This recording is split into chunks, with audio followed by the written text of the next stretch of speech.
this is amazing. It's going to take over your whole calendar and da da da da da. And I'm like, yeah, there's 10 of these companies out there that have raised 50 million bucks. Like, this guy's not going to beat them. And they're like, oh, I didn't know those were out there.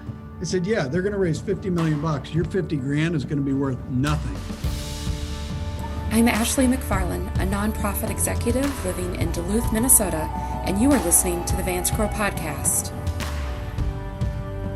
Welcome back to the podcast. I'm glad you're here. Today we talk to a venture capitalist that runs a firm out of St. Louis, Missouri, focused on, of all things, FinTech. Rick Holton is a very interesting character that studied engineering in school, went on to work a manual labor job, and eventually got to the top of the world as far as deal making goes. So he is somebody that is helping make decisions on multi-million-dollar deals, who to invest in, what technology is out there that he thinks is going to make the long haul, and how do you get that integrated into the big corporations where money is plentiful, but ideas are not always. We have a really good conversation about the structure and nature of corporations, about how deals are actually put together. And then we conclude with a conversation about people living at the top of the world doing venture capital deals and the people at the bottom of the world that oftentimes have no one around to help them. It was a very interesting look into a man who is deeply knowledgeable about deals, and I hope you'll forgive me because there's a whole bunch about debt and equity and financial flows that I don't know anything at all about, and Rick was very patient with me to teach me.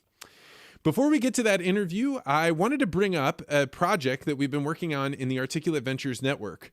We have changed this group that gets together called the Speaking Gym, and now each month we gather together a cohort of people that decide they want to work on one type of talk over and over again for 4 weeks in order to really hone it and make it much better. This month, we're talking about how to introduce what you do for a living. And this has been really interesting. We've got cattle ranchers and people running nonprofits and people running a tech company all getting together to say, how do I describe this in a way that other people can understand it? I feel good about saying it, and it prompts the sort of interactions that I'm looking for, whether that's new clients or new vendors or new people to come to me and know exactly what I offer.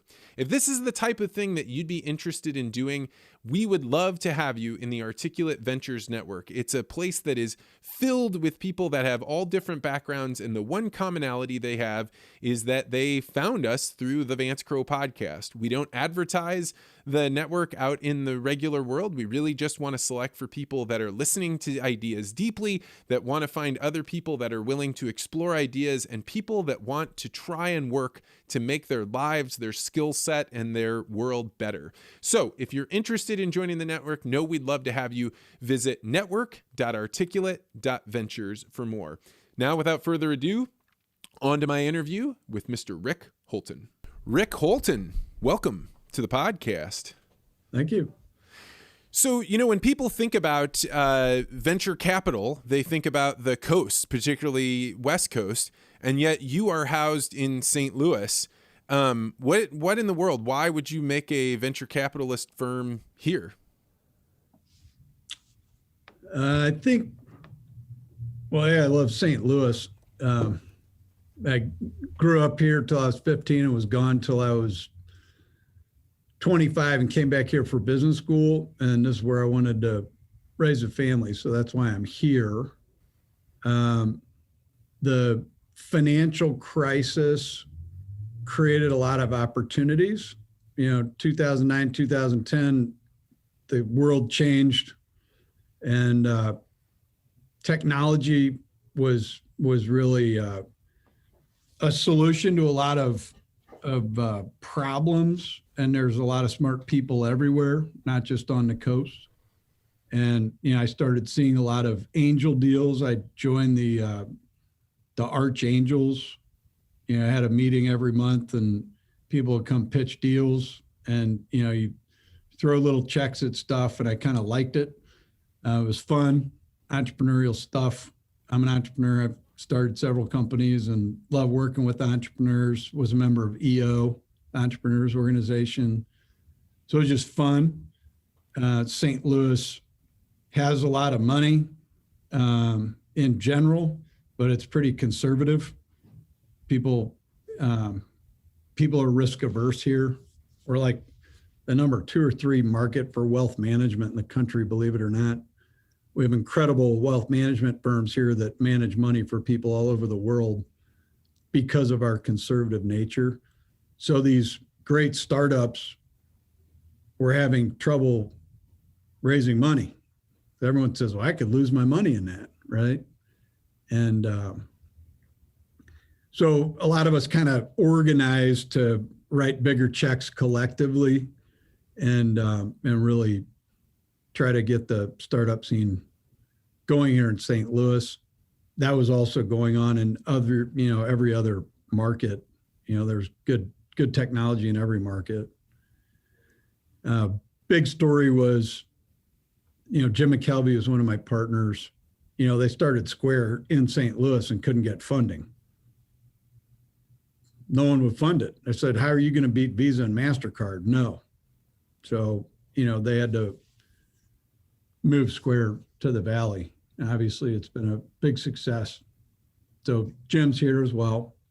And, we like looking for local, regional deals. The valuations are a lot more reasonable in the Midwest than the coast. We seldom do coastal deals, although our firm now has got a reputation where we get coastal deals that want to work with FinTop. We have offices in New York, Nashville, and St. Louis. Good partners, good track record. So. What does a venture capitalist do all day? You're just sitting there waiting for somebody to come to you and ask for money? Or how does this work? That's part of it. When you're starting out, it's about deal flow, and we still have unbelievable deal flow. We actually get most of our deal flow from portfolio companies because we do a good job. Fundraising goes in cycles, kind of every 2.5 to 3 years, you got to go raise money, which no one likes doing. Although we've been fortunate, all of our LPs sort of just re-up and double their commitment because we do well. But the most time we spend is on portfolio management. So we spend a lot of time helping our companies, which is why we have a good reputation.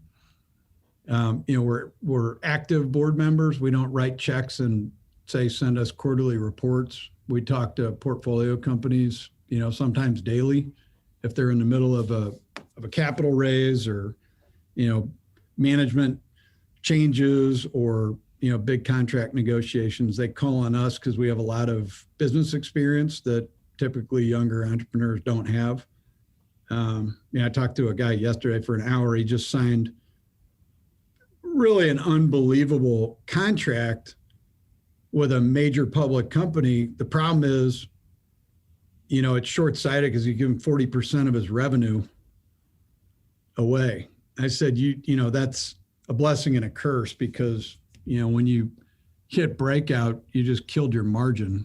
So your multiple is going to come down, but it also makes the company. I mean, it's a big deal. So, we help with those kind of, contracts. Exclusivity is a death curse. What do you mean? So if I'm doing a big distribution deal with a bank, so most of our venture capital stuff is FinTech. If I'm doing a deal with a bank, banks obviously want to be the only one that can deploy your technology. So they all ask for an exclusive. And the problem is, like, we do a lot of stuff with JP Morgan Chase, and they love us. We're sort of their outsourced venture arm, if you will. They'll bring deals to us and say, we really like this, but we need a venture firm to manage it. If you put $5 million in, we'll match it and we'll go to market and really push it. So it's a win-win. They are not good at managing little companies that lose money. They also don't want to consolidate the investment on their balance sheet because it's not good for them. So they'll put the money in and they'll go to market and push it out to their, tens of thousands of customers, but we'll do the work as the operators, kind of coaching. We got really cool technologies with them, but they used to ask for exclusive, and we say that's good for you. It's not good for us. It's not good for the entrepreneur. So it's better for you to have this widely adopted in the market, make a return on your investment, but we'll give you a first mover. We'll give you 6 months of exclusivity. But if somebody, if somebody's bootstrapped in a great little company and JP Morgan comes in and says, we'll give you $5 million, but we want exclusivity, and they don't terminate that at any point, then basically JP Morgan owns your company. They control it. And they don't understand that. So it's a major problem. We have to walk away from some deals because of that, unless we a lot of times know the exclusive partner and go in and say, come on, this isn't fair. Can we tweak it? So we do a lot of stuff like that. In my experience in working with biotech, one of the big challenges that companies like Monsanto had were you reach a certain size and innovation becomes really difficult because you have so much bureaucracy. You have so many people that are like, hey, we have rules. You can't do this or this or this. And so the way that they overcome, or I think a lot of large companies overcome the innovation trap, is that by sponsoring these things. So it's just a different way of where do you place the innovation? Is that true everywhere? Is this just an obvious observation? Yeah, there's a lot of bureaucratic reasons and a lot of political reasons. I'm dealing with one right now. It's an ag deal, and Monsanto, now Bayer, is a partner in it. But you get into a situation where you do a deal with their venture group. That's not the same as working with their ops group. And the ops group doesn't care about the venture group and their mission. They're totally separate. So you've got to, if the ops group is buying into the technology, that's where we go, because the money's the easy part. But your money adds no value if you're not actually going to push it through ops. So you gotta ferret through that dynamic and make sure that they're the same. One of the things in FinTech we run into all the time is every big financial services company has a big tech infrastructure that they're paying for. So it's, in their mind, a fixed cost. So we'll go do the dog and pony. And guess what happens? The tech group says, well, we can just build this. It happens at Edward Jones all the time. And I'm friends with top people at Edward Jones. They say, we want to see all your stuff. And you could spend 3 months educating Ed Jones. And as soon as it goes to the tech group says, we've got 1,000 people here. We can just build this. And they'll spend 2 years trying to define what it is they're going to build. And we've run for 2 years, and now the company's, 4 or 5 times as big as it was. And then a lot of times we go back to them and they say, all right, we'll sign up. There's a stigma too with startups when you are talking to, the big multi-billion-dollar firms is, they used to say you don't get fired for hiring IBM, and now it's sort of Salesforce, or, AWS. Like, I don't want to invest the time and the money in a startup that might go out of business because it's egg on our face, and the value we're going to get from this versus the risk if you guys go out of business, because the stigma of companies that lose money all the time go out of business. And it does happen. But, that's where we try to sell the backstop of, you've got very, well-capitalized firms behind this company that aren't going to let it go out of business. So if you come in with us, it'll make it even more successful, and then you'll, be on the curve. But it is hard to get that first big logo. It's really funny inside of a corporation when you're working, you think of these large capitalist companies, as being just like hard charging. They're going all the time. But once you're inside the walls of the company, there's a form of communism that goes on, right? It's like all of our printing services are done by our printing group. And that printing group now has no competition. They're the only game in town. The same thing with your IT infrastructure. And so within a large organization, the very problems that people have with communism is there's no incentive to work harder. It's really risk mitigation as opposed to driving forward the business. And I don't know how you overcome that without radically changing the structure of the modern American corporation. It's really hard, and those are the barbells, right? You've got big bureaucratic corporate, and then you've got small nimble startup. And it's fascinating when you're running those traps. And at the end of the day, the big bureaucratic corporation mints money. They're doing something right. And, they've got a trusted group. And we find that our stuff is so small in their big organization when they're dealing with the printing group and the web group and the HR group. They've got all these groups doing all these things. When you're trying to take one little thing, it's sort of minuscule, and it's not worth anyone's time to change, the direction of the aircraft carrier. And that's the biggest problem. And we spend a lot of money trying to educate them on why it makes their organization better. And most FinTech stuff is efficiency of people. So that's what you're saying is we're not telling you to change the way you're doing stuff. Keep doing what you're doing. Let us take this little piece because none of you like doing it. And that's a big FinTech thing. Another thing is, about half the money, when you do a FinTech deal, about half the money goes to business development. It's hiring salespeople, it's spending money on marketing, it's customer acquisition. And about half the money goes to product. I mean, you're in manufacturing, you're buying plants, property, and equipment. In technology, you're adding lines of code. You got to keep features and functions constantly going. So, use of proceeds is usually about half at our stage is usually about half customer acquisition and half product development. Our typical rounds at our stage is about $5 million. So $2.5 million is going in to sales and marketing.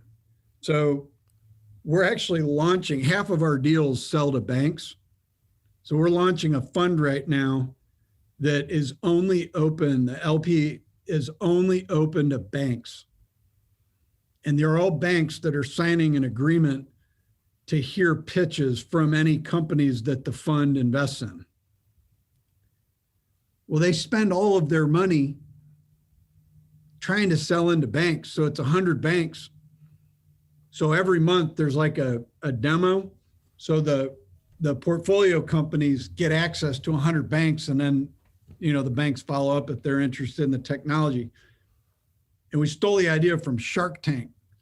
So Mr. Wonderful came and spoke to our YPO group a couple years ago, and he gave me the real secret sauce on Shark Tank, which is being on Shark Tank is worth, if you're a consumer product, it's worth $4 million of marketing. So I said, how are you getting the valuations you're getting? I mean, these people are idiots to be selling 30% of their company for 150 grand. And by the way, you're totally distorting the venture capital market because these aren't market rates you're paying for these deals. And he says, all this stuff's pre-baked, but we look at it as we're giving them $4 million in marketing. I was like, oh, that's brilliant. So they get a stake in these businesses that's not a lot of cash, but it's the marketing money that they got from being in it. And there's a long tail on a Shark Tank deal. You go into the Shark Tank ecosystem and they spam text people on your product. And anytime you go to a Shark Tank product, it recommends the other Shark Tank products. So you literally get a tremendous uplift on the cookie dough, on the hair braids, on the the fancy pizza cutter and all this weird stuff you see on Shark Tank. It's just the new infomercial. Yeah, it's the as seen on TV. That's it. Literally. That's it. So we use that model, and now we're getting, it hadn't launched yet. It's going to launch in probably Q3, but it's this fund that's all banks. That gets out there in the market, and everyone's going to want to get funded by that, because from a sales efficiency standpoint, they get 100 banks day one. They're my owner. So when you're talking to the people, they've already signed up for innovation. They want to hear from you. So we'll get better valuations on those deals, but it's justified because the valuation will spike just from the lift of having all the banks is. Well, and not to mention the fact that all the sharks would have to be swimming every single time, because otherwise you've paid money into this system and 99 of your competitors are going to get a swing at this. So if you're not at the table ready to write a check, ready to get in there, that's brilliant. That's a brilliant idea. So the banks actually asked for it, and we came up with a product, and it can co-invest with our normal fund. Like, it's all been set up so it can go. You can't, Fund 1 can't invest in Fund 2 companies. Fund 3 companies can't take money from 2, and you can't mix and match funds for SEC rules. But the bank fund is separate LPs. So it can invest in Fund 1 companies, Fund 2 companies, Fund 3 companies, but it's bank tech only, because we do other stuff. We do insurance stuff, and we do, payment stuff. We do a lot of other stuff besides bank, but it's pretty cool. But, it's all about speed to market and growth. So as a person, as a part of venture capital firm, you get to participate in deals that regular people have been excluded from for a while. Like, there were rules set up saying, hey, if you're not a certain type of investor, you don't have a certain amount of money, you don't have a certain amount of income, you're not allowed to invest in those companies. I only remember this from rules I heard maybe 10 years ago, but I also remember people were saying these are changing. What is the state of play right now as far as regular people being able to invest in companies? You can do a specific type of offering to the masses, but it never really, Obama administration papered it, and it was meant to allow everyone to get into venture capital. It's a really dangerous space, and you can lose your money easily, because everything. Here's an example. So I'm a tech investor, and at the Archangels meetings. What is Archangels? So it's a group in St. Louis. It's like 100 members, and they just all sign up and sign a waiver that says, I'm an accredited investor. I want to come see pitches, but I'm making investments on my own account. I'm not getting advice from the group. It's a nonprofit, but it was just meant to be an audience for entrepreneurs to pitch, to accredited investors. And when I first started going to these meetings, the deals I loved were the ones I knew nothing about. So guy gets up, he's got a cancer drug, and I'm like, I'm in. This is awesome, And then the tech guy gets up and gives his pitch, and I'm like, this is the worst deal I've ever seen. But guess who in the room was all in, raising their hands? The doctors. Guess who didn't put a dime into the cancer drug? The doctors. So I started talking to these guys. When I would love a deal, a life science deal, I'd say, is this a good deal? And they're like, this is technology that's been around for 30 years. It's never been adopted. The FDA doesn't like it. I've actually participated in the trials. Like, these guys would have all this knowledge. And I'm like, oh, wow, you just saved me 50 grand. Thanks. But then they started asking me about the tech deals. They'd be like, this is amazing. It's going to take over your whole calendar and da da da da da. And I'm like, yeah, there's 10 of these companies out there that have raised $50 million. Like, this guy's not going to beat them. And they're like, oh, I didn't know those were out there. I said, yeah, they're going to raise $50 million. Your 50 grand is going to be worth nothing in 2 years. So That helps. This reminds me of the Gelman amnesia effect, which is it's describing, you open up the newspaper and you read an article about something you know a lot about. Like I know a lot about glyphosate and Roundup and those things. And you're like, this author has no idea what they're talking about. What a garbage article. And then you turn the page and you've completely forgotten that they didn't know anything about a subject you knew a lot about. And then you're like, oh, they're telling me about the military now. I'm going to believe every word in here. You got it. You know John Jennings? No. Are you from St. Louis? No, I moved here about 9 years ago. God, if you want to do these with the most interesting guy in the world, he's upstairs. He's the president of St. Louis Trust Company. And he does the IFOD, the interesting fact of the day. He's in my YPO forum. And this guy's read more books than any human being on the planet. And he gets interested in stuff and he just does a deep dive on whatever the subject is. And he writes a 5-minute read. And when he doesn't do it every day, he just does it when he's done something, but he's got, 600 of these things on his website. And they're all super fun reads. He did that one that you just mentioned. He just studies stuff and writes about it. But his day job is he runs this multifamily office. But he'd be a fascinating guy to talk about not any specific, well, you can talk about any specific things, but just the quest for knowledge. He'd be an amazing podcast guy. Just as an aside, if you want an intro. But yeah, the venture capital space, people think you just put money in and you get, 100 times your money back. You lose money fairly frequently. My job is to try to not lose money. And at my stage, like I got wiped out as an angel on several deals because of dilution and because of the Series A, B, C, sometimes D, all has preference, and people don't understand there's different types of securities. So explain that. When you talk about this, how does somebody get diluted out of making a profit? So, you could do it a number of different ways, but when you have a good idea for, blowing this podcast globally, and you're going to get all this amazing talent, and you're going to pay them a bunch of money, like Quibi. Think Quibi. They blew $2 billion in 6 months. They pitched us in this office. We patched. We said, "You're dead in the water." Meg Whitman. So we were right. I don't ever like seeing a failure, by the way, because I just love startups. But if you go into your podcast and you go to your parents and your fraternity brothers and your old boss, say, I'm going to blow this thing out. I need $500,000.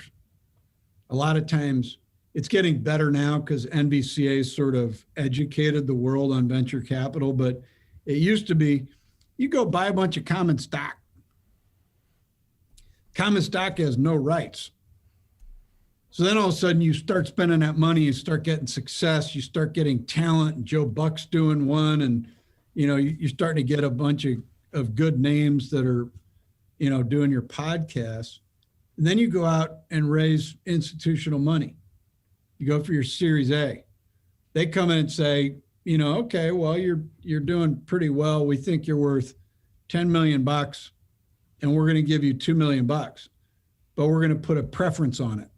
There's a liquidation preference. There can be dividends on that. You can have participating preferred, which means when it sells, you get all your money back. Then it converts to common with everyone else. So you might be selling 10% of the business, but it's not really, because the cash comes out and then it's 10% of the business. Then the Series B comes in. They adopt the same rights as the Series A and they put $10 million into the business. They're getting that 10 back. Then they go to common.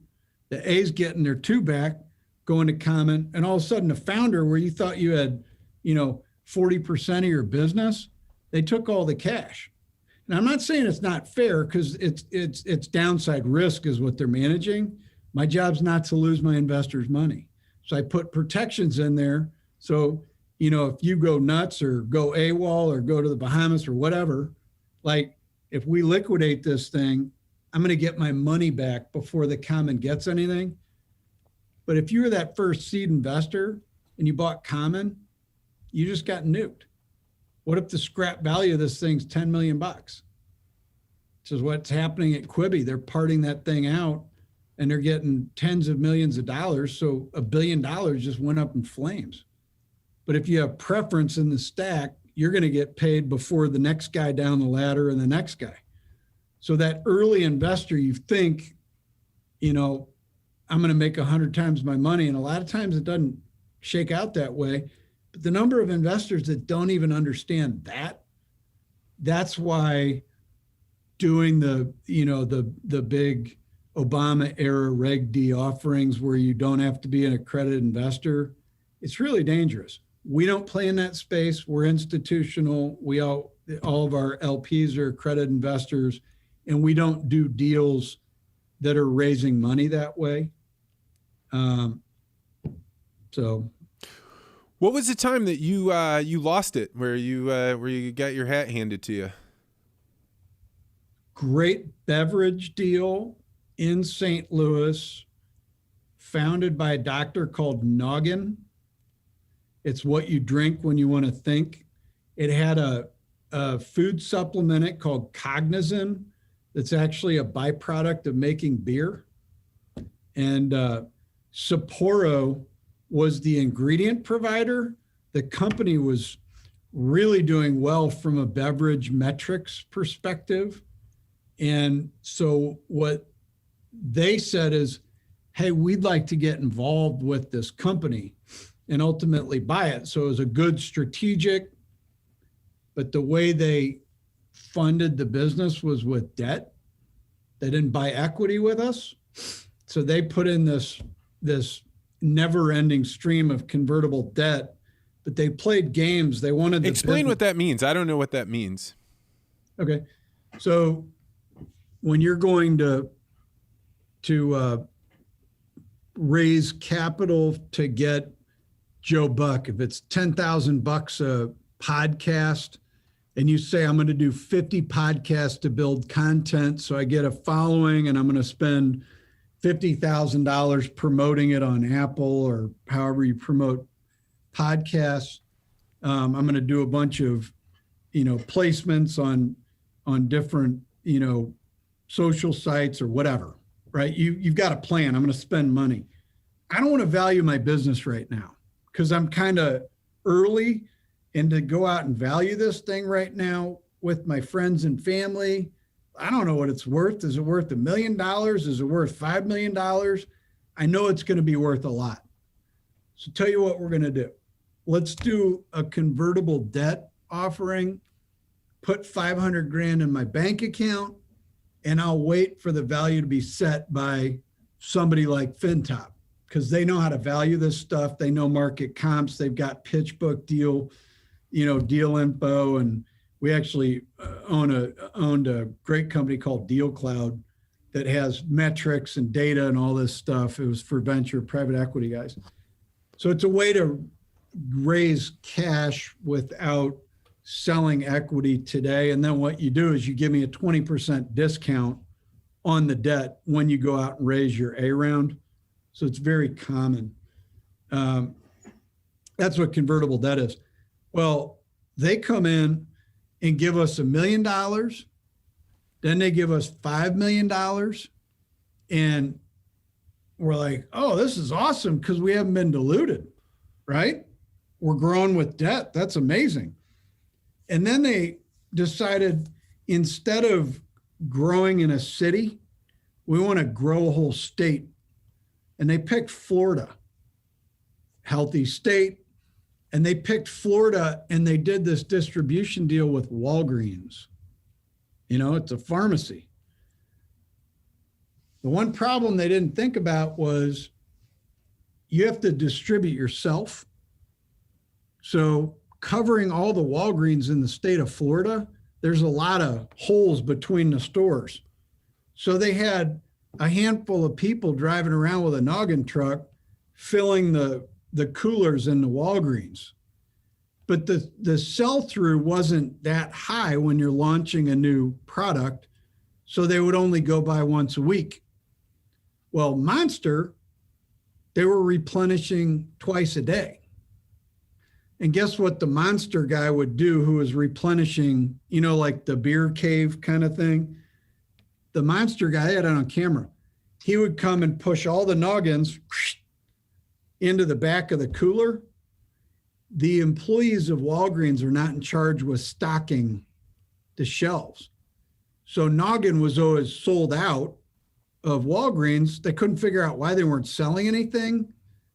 But every time they would come in, they'd restock the shelves. It's because everything's going back into the beer cave. And it was the Monster guy who was coming by twice a day. Anytime there was a noggin, he'd push it into the back. And you wouldn't fix it for 2, 3, 5 days. So it was a total bust. And they ended up spending all this money trying to support the state of Florida. We also, because it had the ingredients, it had a 90-day expiration. So all of a sudden our product started expiring. So we ended up losing millions in product that we had to call back because you can't sell expired product. And it totally busted the company. So then this is the problem with that. It's the highest on the pref stack. So guess what they did? We own the company. We're not converting to equity. We're just going to take the whole thing, and it wiped all the equity out. So we were just out of it. We got zero back. And there's an execution play that failed. The product was amazing. It absolutely, everyone was hooked on this because it was like and it looked like a Red Bull can. It was the same bottler that did Red Bull, but it was like a healthy Red Bull. So people liked it. And, but they busted the company, and that was a bad capital partner. So what's the lesson learned there? How do you make sure that doesn't happen again, that the Monster Energy delivery guy doesn't knock you out of the entire game? Well, it's fascinating. I'm looking at a beverage deal right now, which I don't do a lot of, but this is a YPO buddy. It's an amazing story, but now you've got Amazon. People buy direct. So it's changed. You don't have to distribute. You don't need Walgreens. You put it on Amazon and promote it, and people do subscription and have it delivered every 2 weeks. It's unbelievable. So Amazon's changed distribution for a lot of businesses. So it's a different deal. They also do, health food bars, and they do powders, workout drink powders. So it's pretty amazing company. But so you're in an unusual position because you have to both be positive and like have something that sparks your interest and your curiosity, but not allow that to get carried away. And I think most people in the world get themselves to do heavy lifting, the detail-oriented work, because they're excited about something. How do you balance that so you don't let yourself get carried away? So I'm like, I love entrepreneurs. I love entrepreneurial stuff. I hate corporate. So I'm also ADD. And so I love doing 10 different things in a minute. So I switch gears very well. I play to I play it as a strength. My biggest problem is I think every deal is a good deal. Now, the way our firm works is there's 7 of us. If I come with a deal, then everyone, it's like 12 Angry Men, that movie. Everyone else, it's like Debate Club. They take an opposing view, even if they love the deal. They try to poke holes in my deal. So I prep with the entrepreneur to go in and pitch my team. And my job is to turn every one of them into a yes. And our policy in our firm is 1 no, we don't do the deal. We've got enough deal flow where we don't need to do a deal. We've got 5 deals we're working on right now, and they're all better than all the deals that we saw when we started Fund 1. So we can pick and choose what we do. So our deal is if one says no, we don't do it for whatever reason. I don't like the guy. I don't like how he pitched. I don't like the space. I don't think their tech's as good as they think it is. I don't like the service component of the tech delivery. I don't like where they live. Whatever. The most important thing in these deals, and I love this phrase, a guy named Elliot Stein that ran Stiefel here, Stiefel Nicholas, he would always say, you can have a bad deal with good people, but you cannot have a good deal with bad people. It's always people first. If you've got bad people founding it, running it, whatever, they'll bring in bad people, the deal's going to fail. One of the things I kind of tease out before I move to the next step is what's the motivation? If you're not mission driven, if you just come in and talk about how much money you're going to make, you're going to fail. People that are money motivated, entrepreneurs that are money motivated, that's not the right reason to be doing what you're doing. You can tell the passion of somebody when they talk about the problem they're solving. They don't even talk about money. They're so mission driven, they're going to solve this problem. They need your money so they can solve the problem. The people that only focus on how much money we're all going to make, it's a total turnoff. We don't do those deals. We're doing this for financial gain because that's what we're paid to do. But the financial game is a byproduct of solving that mission-focused entrepreneur's dream. So that's the biggest thing is it's people first. The other thing is you're effectively getting married. You're going to be with this person on a weekly, monthly basis for 5 years. If they annoy you in the first meeting, it isn't going to get better. It's like a first date. Like we don't have a second date because that first impression is just so important. So it's very important to pick a partner you're going to be with for 5 years, sometimes longer. So, but that's how we do it is you go to investment committee and everyone's going to tell you why your deal sucks and why it's going to fail and where you're going to miss, and you got to turn them. We're nice. We're very nice. Our number one core value is respect for the entrepreneur because we've all been there, right? That's why they like working with us because we've been in their seat. But that's how we operate. So I fall in love with every deal that I spend time on, and I let my partners tell me I'm crazy. And I trust the group think because we all have so much experience in so many different deals. And when somebody says, I did a deal like this 7 years ago, and let me tell you the 5 things that you don't see right now. And you're like, oh, thanks for dodging a bullet. I would think that the relationship between you and the other angry investors, that you were making the joke about, would have to be something different than just a group of friends, right? It would have to be more than because you have to have that tension where people are willing to poke and prod the other people. What do you know about putting together a group of people to have enough different facets of ways of looking at things, but yet still allow them to be a cohesive group? It's an incredible question, but I'll tell you my experience, and this is a common theme. There's always a thread of the connections. So Jim and I had done deals together. He's a fintech god with Square. Jim McKelvey, you're talking about? Yeah, that's my connection. We're just in St. Louis and did some stuff together and enjoy each other's company. You got to enjoy working with people. Joe Maxwell was my boss when I was in engineering school at Vanderbilt. So I was his 5th employee in a fintech startup. I had stock in that company. I invested in his next company. It was a competitor to Carta. It sold to Blackstone. When he was working at Blackstone, he bought another company called iLevel, very successful business. Guy named Rick Cashel was the CEO. Now Rick and Joe are working together at Blackstone, and they hated that corporate America feel. So Joe's complaining to me about after 6 months working in New York, he's from Nashville. It's like, this sucks. So why don't we start a venture capital firm focused on fintech? He said, it's time, let's do it. said, who do you have in mind? I said, well, my buddy, Jim McKelvey. He's like, the Square guy? Yeah. It's like, that's awesome. He knows a lot about FinTech. He said, I got a guy, this company I just bought, Rick Cashel. He's awesome. I want you to meet him. So we started FinTop. That's how it began. Most of these, the newer sort of Sequoia, Kleiner, Perkins, 40-year-old firms, most of the new firms are operator-led. Somebody was successful building a company, had a big exit, and they've got $300 or $400 million.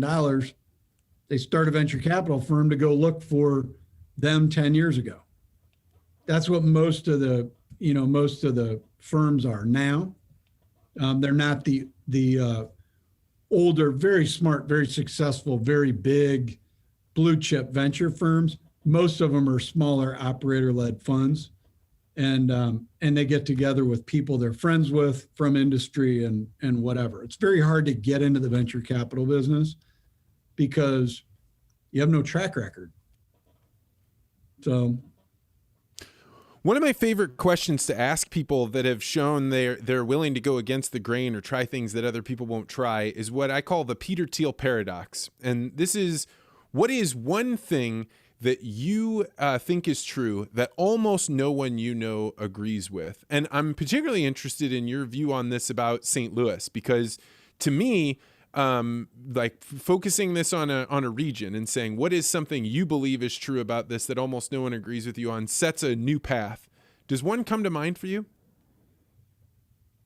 Well, it's not really a St. Louis thing exactly, but I don't believe that fossil fuels are going away. I have a Tesla. I didn't buy it to be green. I bought it because it's awesome. I think that it's really nice not going to a gas station. I used to drive a 3/4 ton Suburban that got 10 miles to the gallon. And I was at the gas station frequently.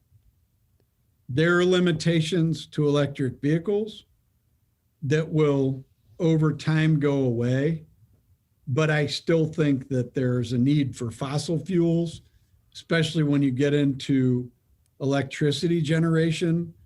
The math doesn't work on being 100% renewable.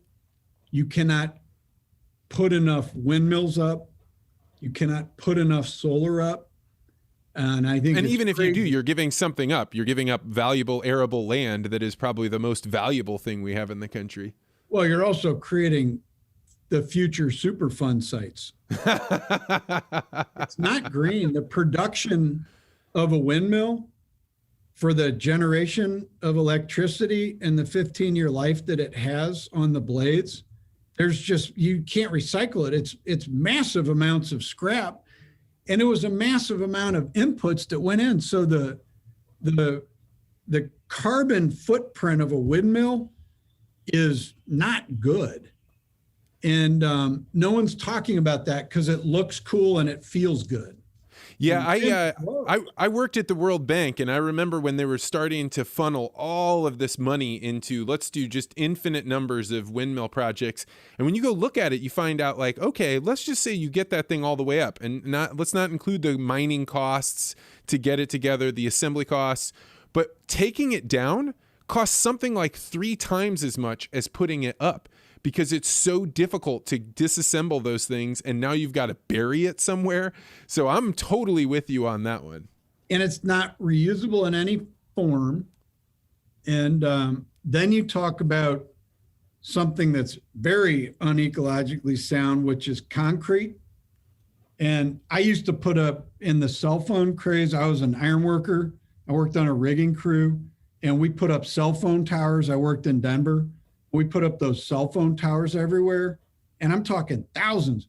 The pad of concrete under a windmill that goes up 300 feet, it's like a house foundation. And when you look at these windmill farms, you're talking about putting up 1,000 windmills. So that's like building 1,000 house foundations, and no one talks about it. That's lots of concrete, lots of trucking because they're not right near a ready mix plant. So you're trucking all this concrete out into the desert or into the hills or whatever. And then you're trucking all the, the turbine blades. A lot of those things are made overseas. So you're shipping them and trucking them. And you talk about the carbon footprint of all the trucks and all that stuff. I mean, it's crazy. But then when you talk about Elon's, electric semi, how are you going to generate all the power? Like when everyone switches to EV, which is happening, when you look at the Rivian, a friend of mine's company put $100 million into Rivian. I thought he was crazy, but it's a cool vehicle. But, I still have a Suburban to drive out to my farm and dogs and, guns and everything going out to the country. Like my little Model S doesn't hold stuff. And it also doesn't like going off road. So I still have a Suburban. So the Rivian might replace my Suburban in 5 years. Don't know. But at some point, if everyone flips over and the gas station becomes a charging station and a convenience store, how do you generate all the electricity to replenish it? That's my question. Can my lane where I live, if every house, I tell you during COVID, we have one coax line coming from Charter. And when everyone was home streaming, it didn't matter if I was supposed to get 200 meg service, I was getting 2. And it's because every house is coming off the branch. So we've got an infrastructure that delivers, the kilowatts that my house needs and my neighbor's house needs and all that. But if everyone's plugging in cars, that sucks juice. I got the 100 amp circuit in there to deliver my charge in 4 hours. But if 50 other cars plug in at the same time, can our infrastructure handle that? And then you go to the next street and the next street, then can the transformer and the substation and then the power generation? We're coal here. The Wind River, we're coal powered.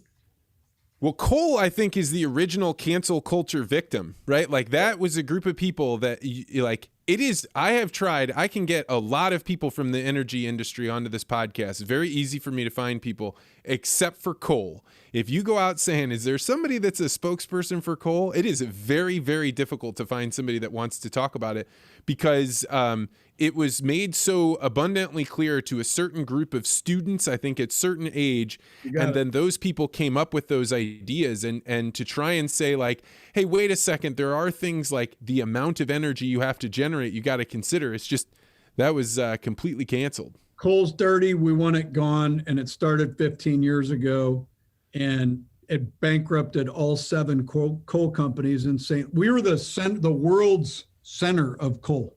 Oh, I didn't realize that. Oh, yeah. And they've all gone bankrupt. This was the center of coal. Like Dallas is oil, we are coal. And it just got nuked. So changing the subject, but I'm very interested. You have a degree in engineering. You ended up doing actual physical work, putting up cell phone towers. And now you're running a fund where you can talk about your buddy that invested $100 million into a deal. So you're at a certain echelon of society.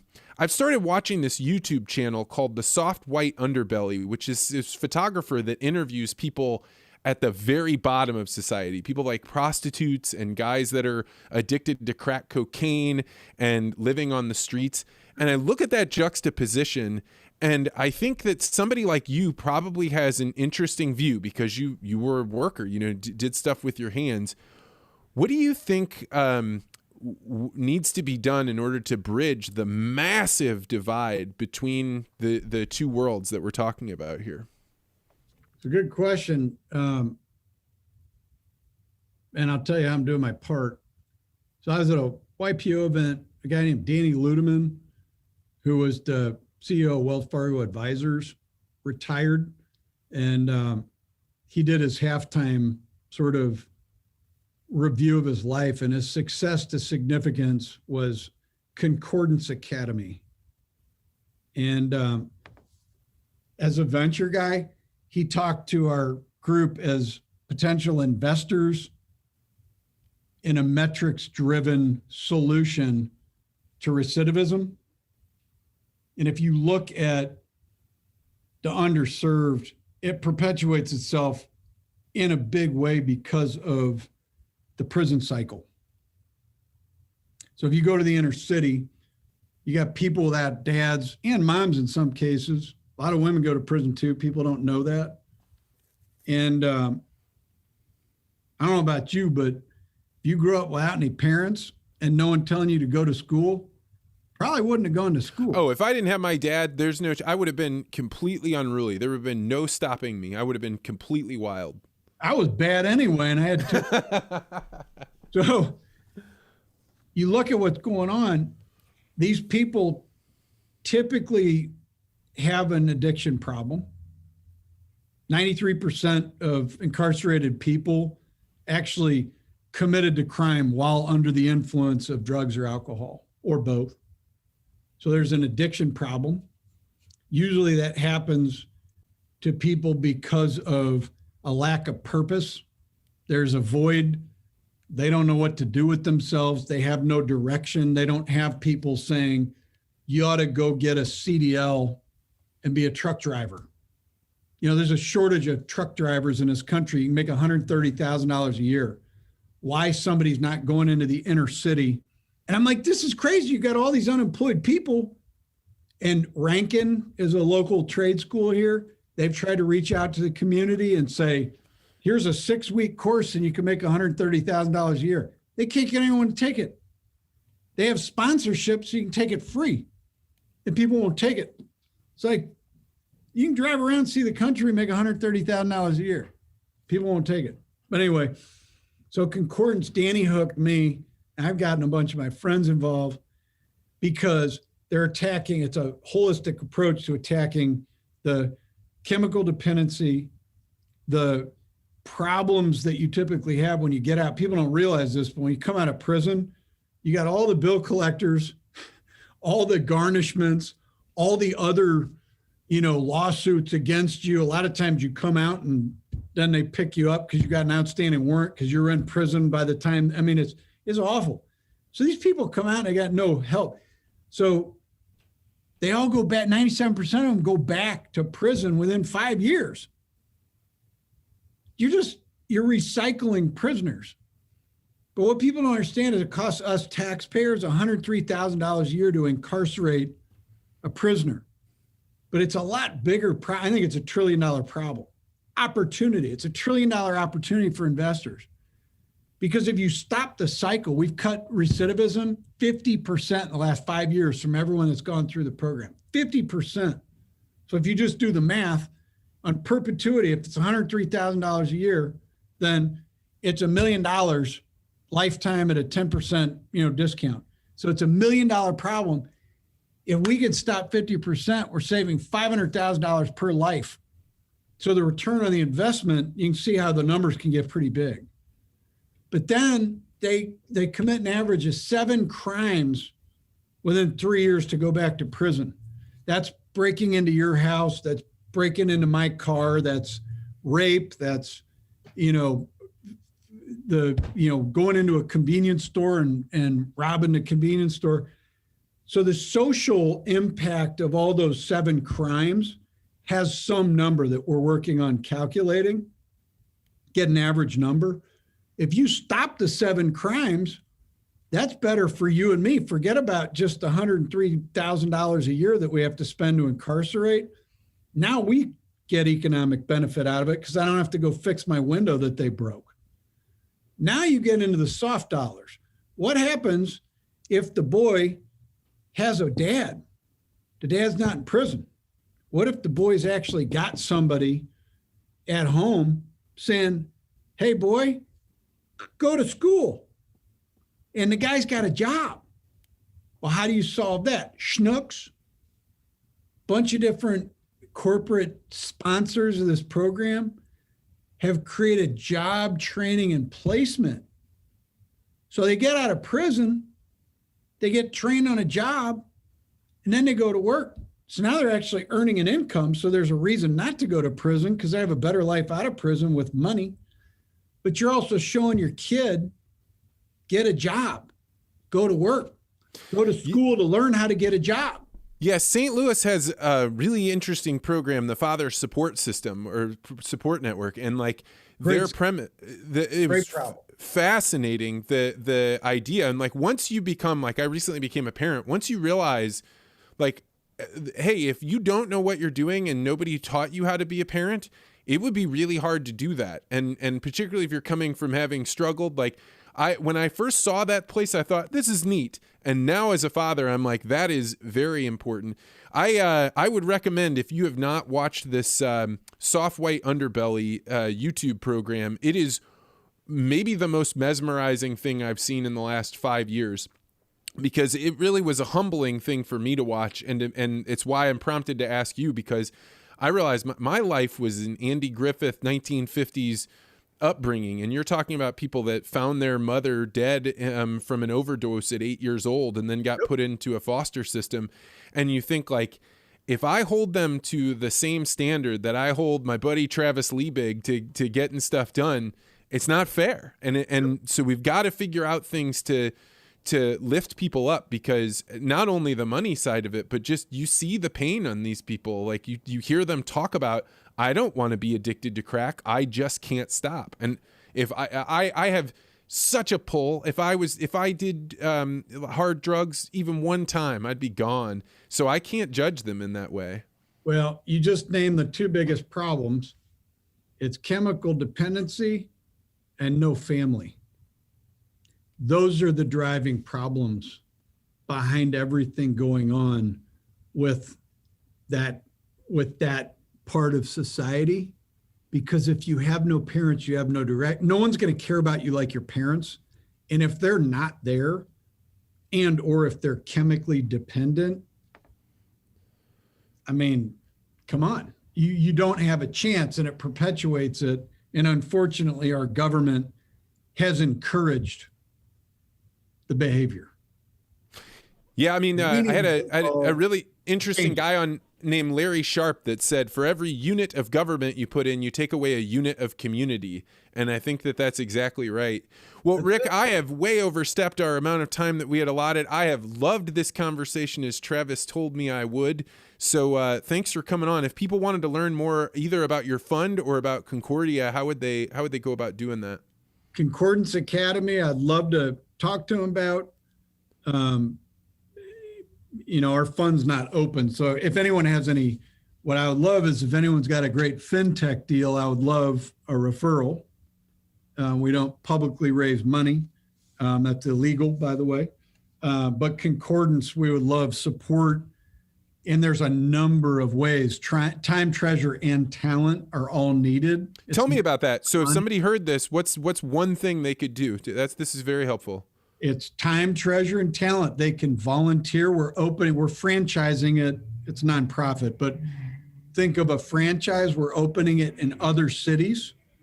So it's not just St. Louis. The model is built here, but we're bringing it to other cities right now. There's a massive capital campaign that Dave Stewart, founder of Worldwide Technologies, is running, raising capital to match other cities that have to raise capital to open up Concordance in their towns. If you're in recovery, serving as a sponsor to the people that come out, that join our program. Job placement, they want people that are just business people that can coach.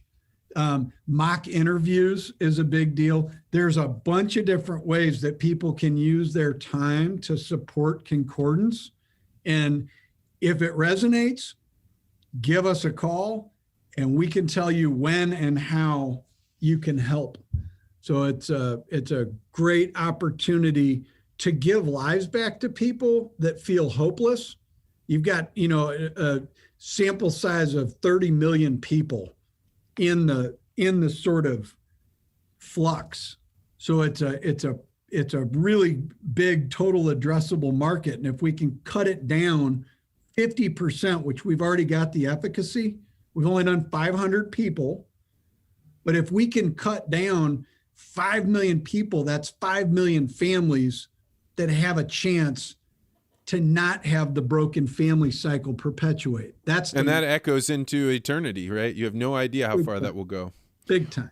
Well, Rick, I'm so glad we talked. Thanks for coming on the podcast.